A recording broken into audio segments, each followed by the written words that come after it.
નમસ્કાર, આપ જોઈ રહ્યા છો ન્યૂઝ ફોર ઇન્ડિયા। હું છું આપની સાથે કુમાર। આપ સૌને હોળીની ખૂબ ખૂબ શુભકામનાઓ। હોળી ધૂળેટીનો આવ્યો તહેવાર, છવાયો આનંદ અપાર। હોળી ધૂળેટી એટલે એકબીજા પ્રત્યેની કડવાશ દૂર કરીને સંબંધમાં મીઠાશ ભરવાનો અનેરો ઉત્સવ।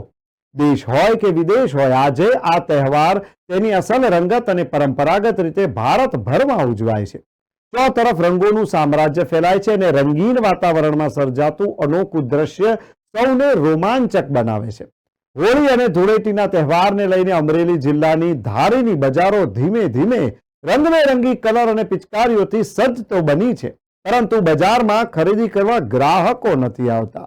હોળીના તહેવારને અનુલક્ષીને ધારીની બજારમાં મંદીનો માહોલ જોવા મળી રહ્યો છે।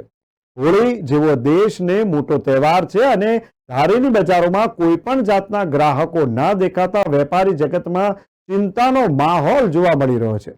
આજ રોજ હોળીનો તહેવાર હોવાથી રંગબેરંગી કલર, પિચકારી, સિંગ, ખજૂર, ધાણી, દાળિયા સહિત કરિયાણાના વેપારીઓ દ્વારા મોટા પ્રમાણમાં માલની આયાત કરેલી છે, પરંતુ બજારમાં ઘરાકી ન આવતા વેપારીઓમાં ચિંતાનો માહોલ જોવા મળી રહ્યો છે। મારું નામ મુનાવર અત્યારે છે। અહીંયા ધારીમાં અત્યારે હોળીનો માહોલ એવો છે કે કંઈ ગ્રાહકી દેખાતી નથી, મંદીનો માહોલ બહુ છે। હવે એમ અમને એમ છે કે આટલો માલ ભર્યો છે તો સાંજે ગ્રાહકી નીકળશે એવું અમે હજી અનુમાન છે। એમ કેટલા રૂપિયાનો માલ ભર્યો છે? માલ અત્યારે અમે 40-50 હજાર રૂપિયાનો ભરીને બેઠા હોય છીએ। એવી કંઈ ગ્રાહકી દેખાતી નથી આ વખતે હોળીમાં। એમ કેટલી ગ્રાહકી છે? ગ્રાહકી બસ 30% છે, 70% ગ્રાહકી ઓછી છે। લાગી રહ્યું છે ગ્રાહકી થાય?